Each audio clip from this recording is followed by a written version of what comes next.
It was a chilly winter morning, and the city was alive with its usual rush. Cars honking, people hurrying along the sidewalks, steam rising from street grates. Inside a sleek black vehicle, Donald Trump sat, lost in thought as he traveled to an important meeting.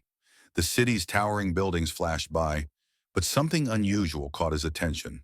On a street corner, a man sat hunched over on the sidewalk, wrapped in a tattered military jacket and an old blanket.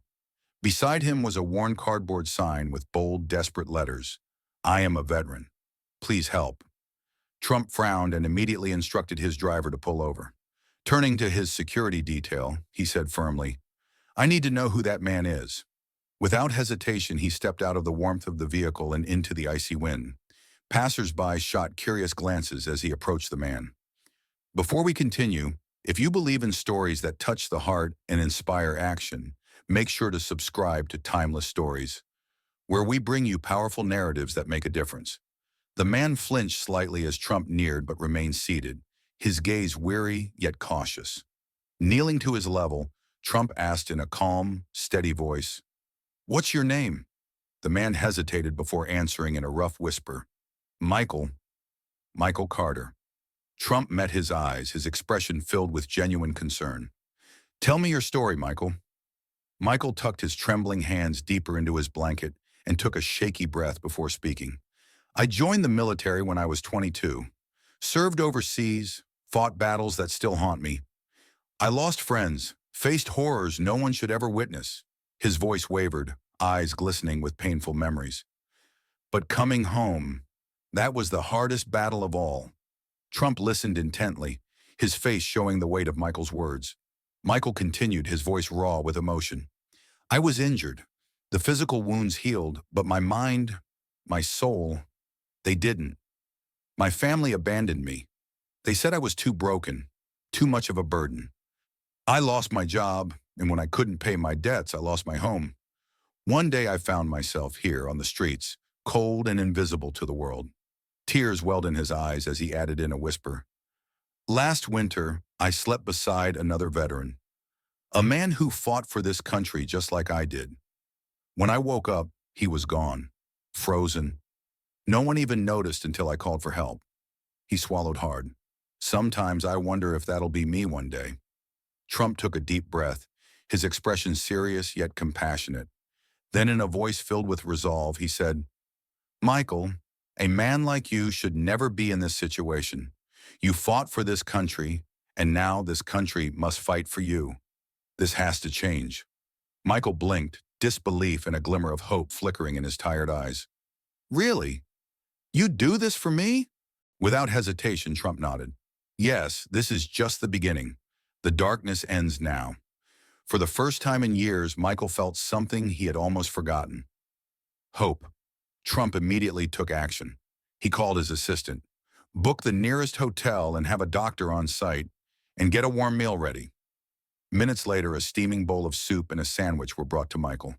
He hesitated before taking a bite, then chewed slowly, tears forming in his eyes. "It's been so long since I had a warm meal," he murmured. Trump sat with him, offering quiet reassurance. An hour later, a black SUV arrived, ready to take Michael to the hotel. Trump helped him inside, making sure he was comfortable. When they arrived, Michael was given a warm shower, clean clothes, and a bed, the first real bed he had slept in for as long as he could remember.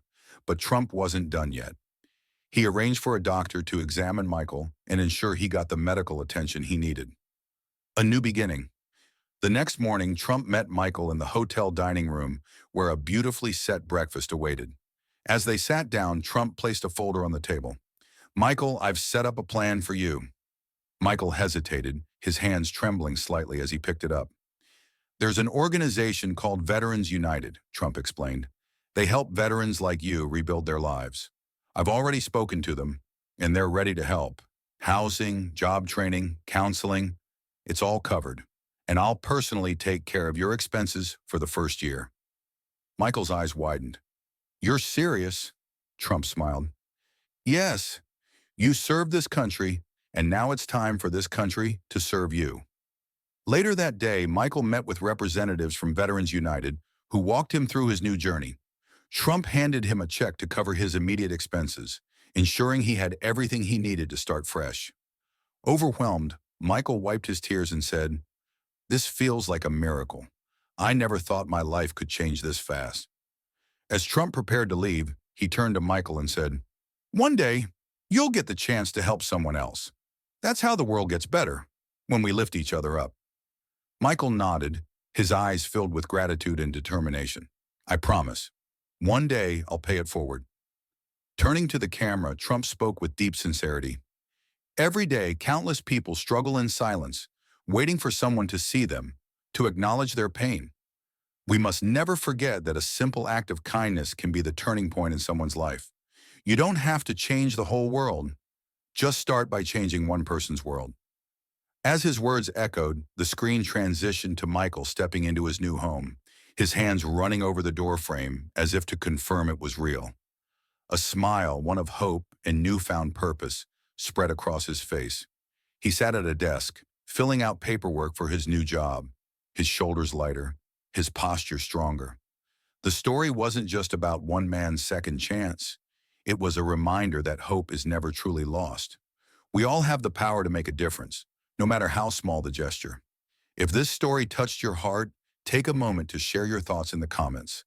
Like this video, subscribe to Timeless Stories, and turn on notifications so you never miss an inspiring story. Together, let's build a world where kindness and compassion lead the way.